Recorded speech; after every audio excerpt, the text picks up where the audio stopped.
This is Matthew Cratter from Trader University, and today I want to answer the question, will Ethereum flip Bitcoin? I get these comments all the time. For example, in yesterday's video, Fat Cat left a comment right here, which I'll blow up and show to you. Matt, your head is going to explode when ETH flips Bitcoin.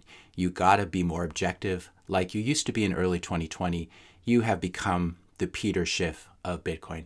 Thank you very much for that insult, Fat Cat. But I thought it was a good question, and I'm happy to address it here.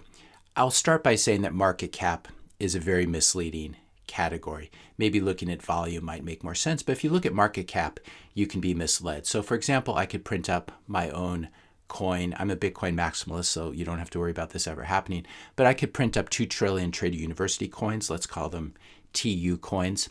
And if I can get just one of you to buy one of these coins for $1, and I imagine I could get more than one of you to buy it for $1, then the market cap of TU coin, of Trader University coin, would be somewhere around 2 trillion. They're 2 trillion coins. They're trading at $1 a coin. I would have just flipped both Bitcoin and Ethereum overnight with my Trader University coin. So you have to be very careful when you look at market cap, especially if something is thinly traded. We don't have this problem, of course, with Ethereum. It's quite liquid. But this is something to keep in mind when someone who owns some small altcoin tells you that it has a larger market cap than Cardano or Ethereum or something like this, simply because it has very low trading volume. Now you or Vitalik and his buddies could just double or triple the supply of ETH overnight.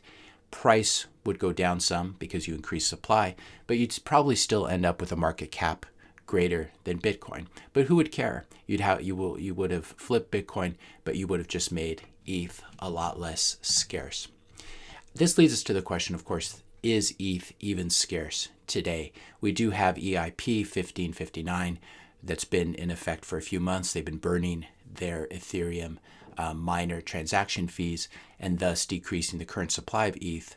But the problem with ETH is that no one knows the future money supply or whether it even has a cap. Bitcoin, everyone knows, it's a meme at this point. Everyone knows that the future money supply, the max supply of Bitcoin, is 21 million. This is not something that will ever be changed because you'd have to get all the full nodes to agree to it, and no one would ever shoot themselves in the foot this way. But Ethereum currently has no maximum future money supply, and their monetary policy and their money supply has changed many times over the years. And in this way, it's even worse than XRP or Cardano. We can see this by looking at coinmarketcap.com. If you look over here, you can see circulating supply. And if you mouse over the little eye, the little gray eye for information, it tells you the percentage of supply of future maximum supply that has been issued and is trading or being hodled. In this case, close to 90% of all Bitcoin has been mined. As we know, we can go down here and see Cardano is at 74%, XRP is at 47%. Of course, XRP is a real exception here because most of those coins are held by a corporation that can dump them at any time on the market. So these are both joke coins. I don't want you to think that I'm recommending them. But even Cardano and XRP are better in this way than Ethereum. Look at Ethereum here. We have the circulating supply. There's no gray eye and no gray line because no one knows the future, the total circulating supply, the future maximum supply of Ethereum. And in this way, it's even worse than XRP, which I found amusing. But let's just go straight to the matter. Let's assume that Ethereum does eventually flip Bitcoin. Again, they could do this overnight, just increase the supply, and there's a good chance it could have a larger market cap than Bitcoin. What would happen then? Well, you would have Ethereum as the largest cryptocurrency in the world, but it would still be a coin with a large pre-mine. Somewhere between 60 and 70% of Ethereum was pre-mined and distributed to insiders like Vitalik. Even if Ethereum flipped Bitcoin, it would still be managed by a small cabal of insiders who benefited from this pre-mine and who get to decide the future monetary policy. Even if Ethereum flipped Bitcoin, it would still be running on Infura and Amazon Web Services, and these could both be shut down by 2 phone calls from the government. So the so-called decentralized nature of Ethereum is really quite a joke. Even if Ethereum flipped Bitcoin, it would still be moving to a very insecure form of a consensus mechanism Bitcoin runs on proof of work, where you actually have to burn real electricity and show that you've done the work. Proof of stake is very much like the current fiat financial system, and this is what Ethereum is moving towards. Proof of stake allows for the easy collusion between large holders of ETH, and there's no such thing possible with proof of work. Another problem with proof of stake, I've made many videos about this, but another one is if you get a chain split or you get two competing blockchains, in Bitcoin it's very easy to decide which one is the real blockchain or the authentic blockchain. It's the longer chain, the one that has more accumulated proof of work. In other words, almost like more stored energy in it. Under proof of stake, if you have two blockchains for some reason, because you have some sort of split, there's no way to decide which chain is the authentic one. You have to go to Vitalik and have him decide which one is the authentic one. This is why proof of stake is such a complete joke. Proof of stake also rewards the beneficiaries of the original pre-mine by allowing them to just sit on their hands and get richer. They just post their ill-gotten gains from the pre-mine. They earn interest income on it and they get richer. By contrast, proof of work is very competitive. It's very industrial. You have to be smart. You have to constantly upgrade your machines and search for lower cost electricity. It's a free market competition. Proof of stake is basically just letting the fat cats sit around and get richer. Now, we all know that when the U.S. comes out with its central bank digital currency, you could call it Fedcoin or the U.S. dollar CBDC, it will definitely flip Bitcoin overnight when it is released, depending when it's released. Maybe we'll have Bitcoin dominance at that point or Bitcoin hyper-Bitcoinization. But it's quite likely that it will flip Bitcoin overnight in terms of market cap when it's released, simply because there will be so many U.S. dollars. And of course, the U.S. dollar has no maximum supply. But even when the U.S. dollar CBDC or Fedcoin flips Bitcoin, it will still be a disgusting thing. It will be a central bank digital currency managed by central bankers for the benefit of Wall Street and for those who stand closest to the money printer. And this is how Ethereum will be under proof of stake as well. When you move to proof of stake, you end up recreating all the problems with traditional fiat currencies, the so-called Cantillon effect or Cantillon effect, where those standing closest to the money printer benefit the most. And of course, these are the people who benefited from the ETH pre-mine. So that being said, we could have Ethereum flip Bitcoin. There'd be a lot of celebration on Twitter, but who would really care? Seriously, who would care? I don't think it's likely, though. I think in reality, it's more likely that Ethereum itself gets flipped by another utility token. And we've seen the really rapid ascent of tokens like Binance Coin, BNB, and Solana, both of which are highly centralized. Solana highly financed by VCs who are laughing about dumping it on you. You can see my video I made about that a couple days ago.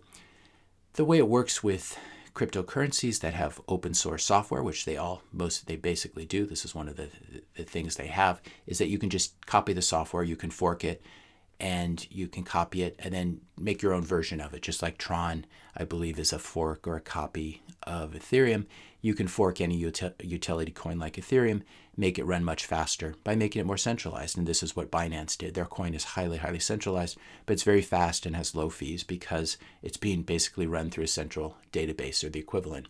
That's what BNB did. And it's now nipping at the heels of Ethereum. We can see that it's at 100 billion and Ethereum's at 500 billion. But Binance Coin has not been around for 6 or 7 years as Ethereum has. Finally, we have different categories of crypto assets or of tokens. And I would argue that store of value is the largest use case in the universe. I've said this before, or it has the largest TAM, the largest total addressable or total available market. Store of value as a category is much larger than utility tokens, which are used to pay gas fees on a particular network like ETH and BNB and Sol. ETH is not ultrasound money. That's a meme that they stole from Bitcoin, trying to be like their older brother. The problem is you can't have ultrasound money when no one knows the future monetary policy. And this, of course, will be decided by Vitalik using his bully pulpit and decided by other insiders who benefited from this huge pre-mine, which Bitcoin did not have. You can watch my video from a couple days ago where I discuss whether Satoshi pre-mined Bitcoin. So the thing about store of value, not only can every living human being today store his or her wealth in Bitcoin, but it's very likely that every future living human being will store his or her wealth in Bitcoin. The inventor who comes up with a cure for cancer in 100 years from now will store some of his wealth in Bitcoin. And it's important here to remember wealth is not a fixed quantity. Many of us grow up believing that in what's called the fixed pie fallacy, that somehow I need to make you poorer in order to become richer, and there's only 12 slices of pumpkin pie, and if dad gets 2 of them and mom gets 2, there's less for the kids, this sort of thing. But in the real world, wealth is not fixed. It's limitless. And it's very easy to demonstrate this. I'll link to a video that I made about this a few years ago. But here's an example. If I write a new software program that's very useful, that allows you to become more productive, and you paint a new oil painting, we can trade with each other. I'll give you a copy of my software in exchange for oil painting. And in that process, the total wealth of the world has increased. Just as when antibiotics were discovered or the airplane was invented, this increases the wealth and prosperity and productivity of everyone. And all this present day wealth and total future wealth will find its way into Bitcoin. And this is why store value is a much larger category and has a much larger total addressable market than does utility tokens. And again, ETH understands this. The really smart Ethereans understand this, which is why they're trying to market Ethereum as ultrasound money. But you can't have something that's ultrasound money that runs on Amazon Web Services. Infura had a pre-mine and is controlled by a cabal of insiders. So we'll see what happens if ETH does end up flipping Bitcoin one day. I hope you'll come back and rewatch this video, and I'll probably talk about it again if and when that happens. But I think it's very unlikely. I think store value really keeps its market cap ahead of any utility token like Ethereum. If you found this video helpful, be sure to hit that subscribe and like button. Hit the notification bell if you want to be notified when I publish my next video. And let me know your questions and comments in the comment section below. Thanks a lot for watching, and I'll see you in the next video.